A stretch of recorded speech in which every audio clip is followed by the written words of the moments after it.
charla. ¿Cuál es mi idea? Mi idea es mostrarles qué está pasando con los convenios que se firmaron de producción, de generación de algún principio activo en Argentina o la sencilla adquisición de vacunas contra el COVID-19. ¿Y esto qué determina? La inserción en las cadenas globales de valor de nuestro país desde la semiperiferia. Déjenme que les muestre primero en qué estado está el calendario nacional de vacunación hoy en día. Argentina podía fabricar numerosas vacunas en la década del 60 y 70. Hoy el calendario de vacunación es este, son las 20 vacunas del calendario de vacunación. Las que están en cremita son las únicas que tienen algún grado de producción local. Digo algún grado porque no se las confecciona totalmente en Argentina algunas, otras sí. Luego las que están en verde y las que están en azul son todas importadas desde el fondo rotatorio, este organismo de compra conjunta de la Organización Panamericana de la Salud. Entonces, quisiera repasar las tres oleadas tecnológicas que vimos. Por un lado, tenemos tres oleadas de vacunas. Tenemos vacunas tradicionales, previas a la biotecnología moderna. Es la primera generación de vacunas, es la más sencilla. Son vacunas atenuadas, o sea, patógeno atenuado, muerto o inactivado. ¿Esto qué quiere decir? Que me inyectan una bacteria muerta o un virus inactivado que no puede enfermarme. O algún fragmento o conjunto de fragmentos del patógeno. Tienen poca complejidad tecnológica y en general bajo precio. Como tendencia general, están producidas por países de la periferia o semiperiferia. Ejemplos, la BCG, la triple bacteriana celular, la viruela. Y por otro lado tenemos las vacunas modernas, las vacunas que agregan ingeniería genética y tecnología del ADN recombinante en su manufactura. Tenemos las de segunda generación, vacunas conjugadas, las vacunas de toxicidad, las de polisacáridos de superficie. Esto lo nombro, yo sé que es muy técnico, pero es para que tengan los nombres. Y después las vacunas de tercera generación. Vacunas vectoriales, vacunas ARN, vacunas ADN. Ustedes estarán familiarizados con algunos de estos nombres porque es la oleada que estamos viviendo ahora con la pandemia. En general tiene una complejidad tecnológica más alta que las vacunas modernas, que las vacunas tradicionales, tienen un alto precio, son producidas en países del centro desarrollado por los 4 o 5 actores que acabamos de nombrar. Y, por ejemplo, tenemos la hepatitis B, la del HPV, la meningocócica, la neumocócica o las que se hicieron para el ébola en los brotes de ébola de los últimos 7 u 8 años. ¿Sí? Entonces, si hablamos de los convenios y tratativas de producción, adquisición y prueba clínica, hablamos de 3 tecnologías. Por un lado tenemos una vacuna a virus inactivado. ¿Cuál es esa? La vacuna china, la llamamos nosotros, la de Sinopharm. ¿Sí? Por otro lado tenemos el pelotón de las vacunas vectoriales. Aquí entran AstraZeneca, Johnson Johnson y la vacuna rusa. Vacunas de tercera generación. Y es la plataforma más flexible que existe. Esto lo podemos ver después. Por último tenemos las vacunas ARN, que es la vacuna de Pfizer. ¿Sí? Entonces, a riesgo de que me odien un poco, yo quiero explicarles por arriba, cómo impactan estas tecnologías en lo biológico, cómo funcionan desde el punto de vista técnico-biológico. Va a ser por arriba. Nosotros tenemos el virus activo, que es el SARS-CoV-2. Por medios físicos o químicos ese virus se inactiva, no importa cómo, se desacompleja. Quiere decir que no me puede enfermar. Eso es lo que se pone en el vial multidosis y eso es lo que termina inyectándose en nuestro cuerpo. Esto en resumidas cuentas. El sistema inmune reacciona al virus inactivado y se producen las defensas. ¿Cuáles son las defensas? Los anticuerpos y las células T. Ustedes habrán escuchado de esto. Tenemos 9 meses de escuchar de las células T. Por otro lado están las vacunas vectoriales. ¿Cómo funcionan? Ahí entran AstraZeneca y Sputnik 5. Tenemos el virus SARS-CoV-2. Ya estarán familiarizados con la proteína spike o espiga, que es la llave con la cual el virus entra a nuestras células. Por eso esa spike es la que se usa para fabricar o lograr la inmunización en nuestros cuerpos. ¿Cómo se hace en este caso? Se aísla el gen de spike, Ese gen de Spike se mete adentro de un adenovirus humano o de chimpancé. Es humano en el caso de Sputnik 5 o es de chimpancé en el caso de AstraZeneca. ¿Qué hace el adenovirus? El adenovirus es un caballo de Troya. ¿Sí? ¿Qué es lo que va a hacer ese caballo de Troya? Va a quedar en los viales, pero cuando se inyecta en nuestro cuerpo ese caballo de Troya, lo que hace es entrar a nuestras células, a algunas de nuestras células, y le hace delivery del gen del spike a nuestras células. Nuestras células producen por sí mismas el spike y al exponerlo en la superficie de nuestras propias células, el sistema inmune lo detecta y genera las defensas. De nuevo, los anticuerpos o las células T.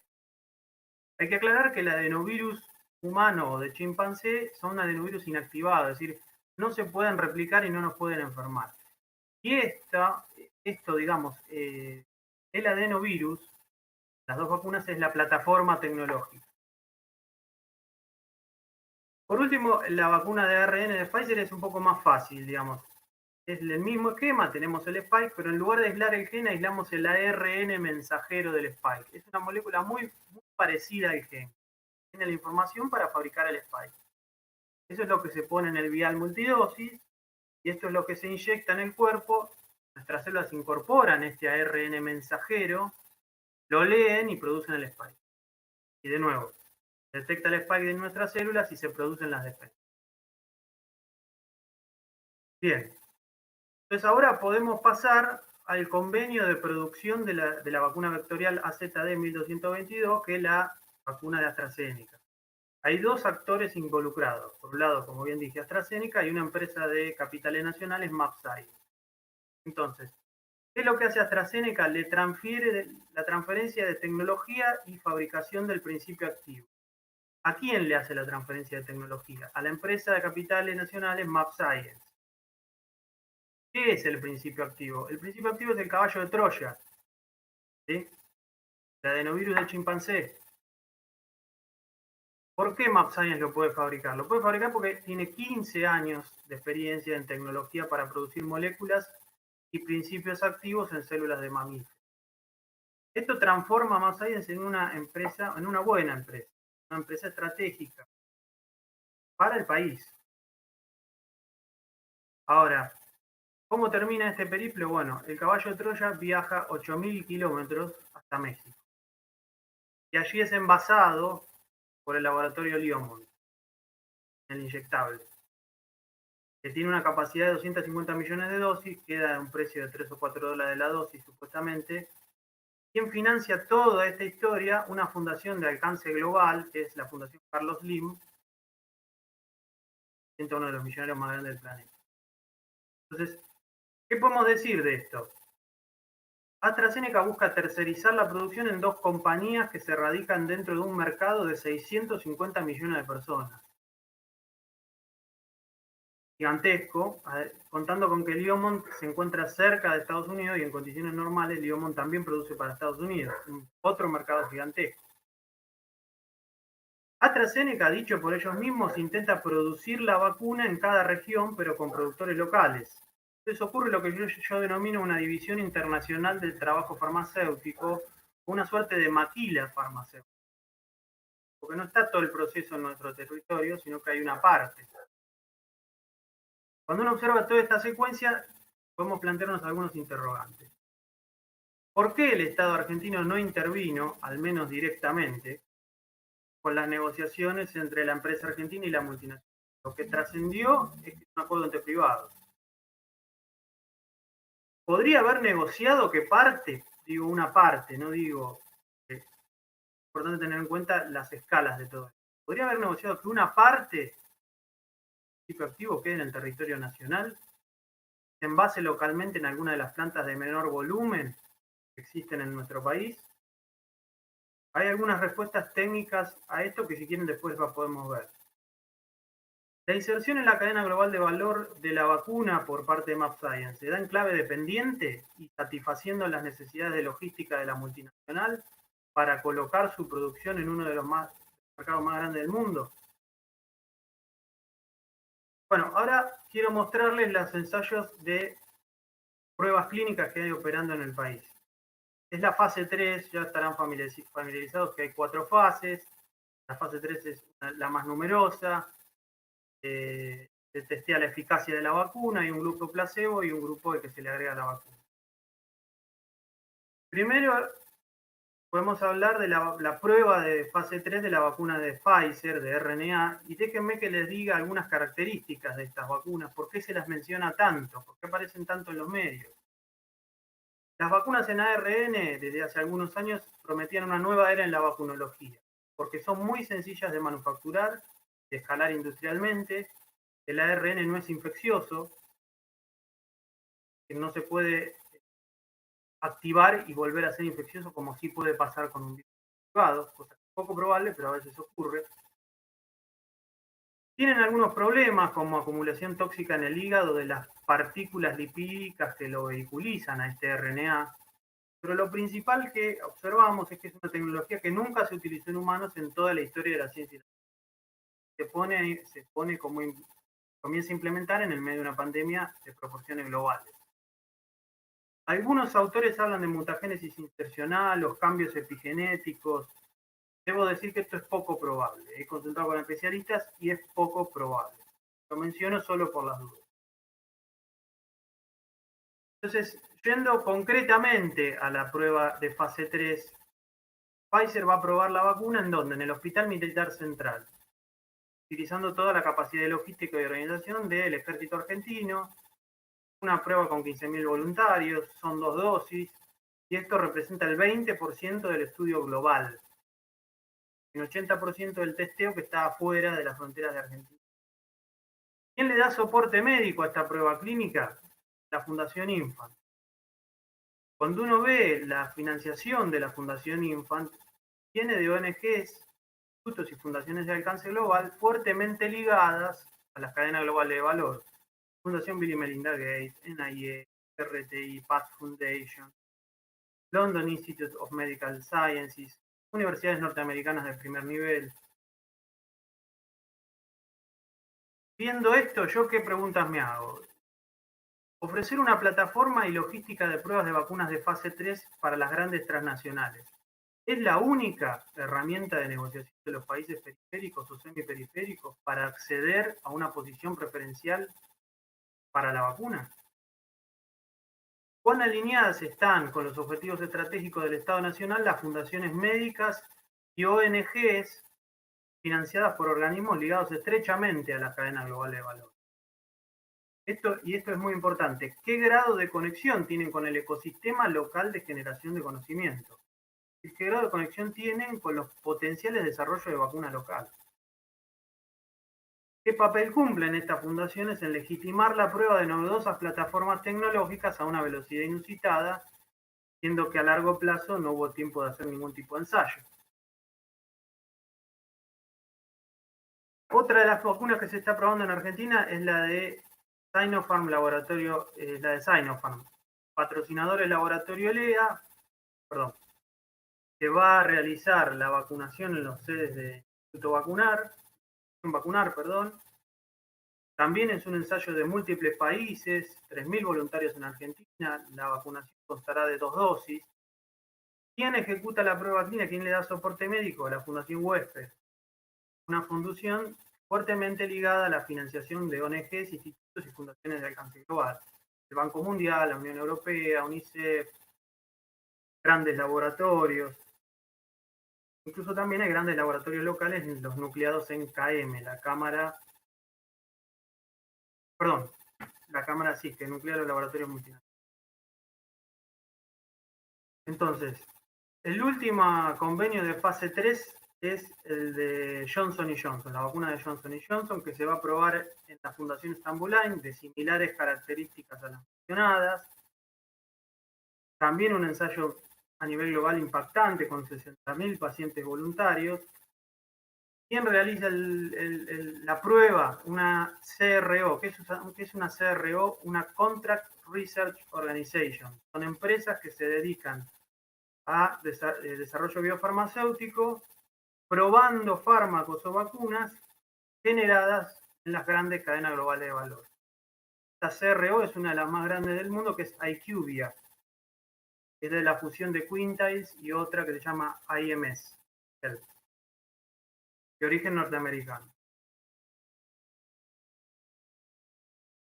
Las preguntas que me hago en estos casos: ¿cómo influyen en la estrategia sanitaria global delineada por el Estado esta configuración de instituciones ligadas a la salud?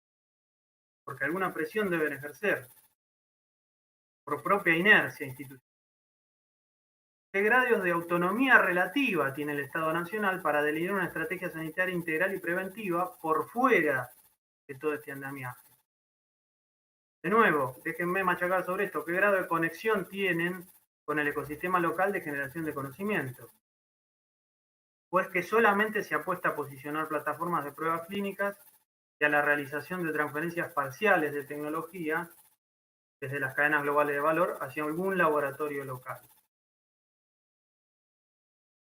Por último, y estos son los convenios de tratativas de adquisición, las vacunas que la República Argentina va a comprar. Lo vemos rápido. Argentina va a comprar 12,5 millones de vacunas de la vacuna Sputnik 5, la Federación Rusa, en un acuerdo Estado-Estado. Va a comprar 11 millones de vacunas de AstraZeneca que llegan en marzo-abril. 500.000 vacunas de Pfizer-BioNTech que supuestamente están en diciembre. Que tiene conversaciones con Johnson Johnson y con Sinopharm. El último mecanismo, pero no menos importante, es el de COVAX. ¿Recuerdan? Mecanismo de compra colectiva de la OMS. Va a obtener de allí, previo depósito de cuotas pago, por supuesto, 9 millones de vacunas, con el cual se pretende vacunar al 10% de la población. Para el COVAX viene con una exigencia, esto dicho por el propio ministro de Salud. ¿La exigencia cuál es? La ley que impacta, o sea, esa exigencia impacta en la sanción de la ley 25.573 promulgada el 6 de noviembre. Más o menos en líneas generales, esta ley que dice que se pediría, se piden cláusulas que establezcan prórroga de jurisdicción a favor de tribunales arbitrales y judiciales con sede en el extranjero. Significa que problemas con la vacuna, problemas en el suministro, que no cumplan con el suministro, va a haber que litigar en cortes judiciales de Londres, Nueva York, Hong Kong o en el mejor de los casos un territorio neutral. También pide cláusulas que establezcan condiciones de indemnidad patrimonial respecto a indemnizaciones y otras reclamaciones en favor de quienes participen de investigación, desarrollo, fabricación, provisión y suministro de vacunas. Es decir, que cualquier posible efecto secundario de las vacunas, quien se tendrá que hacer cargo es el Estado Nacional. Un porcentaje que no se sabe bien cuál es porque son acuerdos secretos. También menciona incluir cláusulas acordes al mercado internacional de la vacuna, algo que es un término difuso. Si bien yo puedo entender y entendemos todos que estamos en una pandemia y hay mucha urgencia, hay que mencionarlo, el ANMAT va a poder registrar todas estas vacunas en 30 días. Registrar y aprobar. Llegando al corolario, lo que podemos decir es que las vacunas de segunda y tercera generación quedaron mediante estrategias agresivas de propiedad intelectual en manos de pocos jugadores. Argentina, en tanto país semiperiférico, queda asignado como plataforma de testeo de vacunas cuyo conocimiento acumulado se encuentra en otros centros. Queda constituida, pareciera ser, una plataforma y logística para testeos de grandes corporaciones que son herramientas de negociación, en todo caso, a posiciones preferenciales en la lista de espera de una vacuna. Cualquiera de las opciones tecnológicas que vi. Un ejemplo rapidito. Se ha dicho que Brasil es considerado el laboratorio perfecto para probar vacunas. Lo ha dicho un alto exfuncionario de la OPS que dice: se necesita una situación donde tiene suficiente prevalencia de una enfermedad para poder probar la eficacia de una vacuna y saber si esta va a funcionar. De modo que Brasil tiene 210 millones de habitantes y una multiplicidad étnica enorme, lo torna en un mercado terriblemente atractivo para probar la vacuna. Desde la década del 70, las organizaciones y redes de instituciones globales que mencionamos aconsejan determinadas políticas sanitarias, pero no sancionan. En sí sanciona es la Organización Mundial de Comercio cuando uno no cumple el ALPIC. Es decir, producir casi cualquier tipo de medicamento por fuera del rígido sistema de protección intelectual merece una sanción y es la única o de las pocas herramientas que tenemos en el acortamiento de la brecha biotecnológica. Se conforma así un juego de pinzas entre el Gobierno Mundial de la Salud y la Organización Mundial de Comercio, cuales los países con mediana planta industrial quedan encerrados. Uno sugiere políticas sanitarias funcionales a los grandes conglomerados farmacéuticos, la OMS, y el otro vigila que la capacidad de obstaculización no sea transgredida, que es la OMC.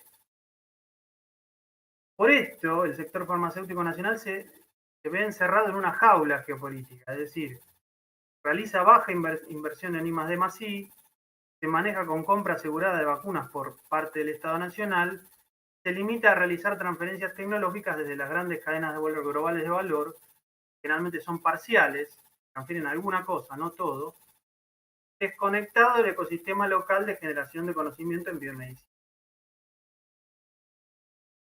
Por último, creo que es estratégico a largo plazo contar con plataformas locales de producción de vacunas con un abanico de tecnologías diversificado.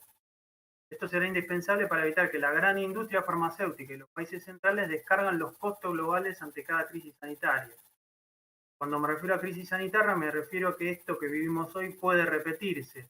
Hay justificaciones de índole ecológica, de la degradación ecológica que acentúa los saltos zoonóticos de virus, males a humanos, u otro tipo de causas. Estabilidad sistémica por el gran enfrentamiento entre dos actores muy fuertes. Por aquí va la respuesta que mencionó Daniel, que vamos a ir ahora, para enfrentar esto en el futuro. Agradezco muchísimo y acá termino.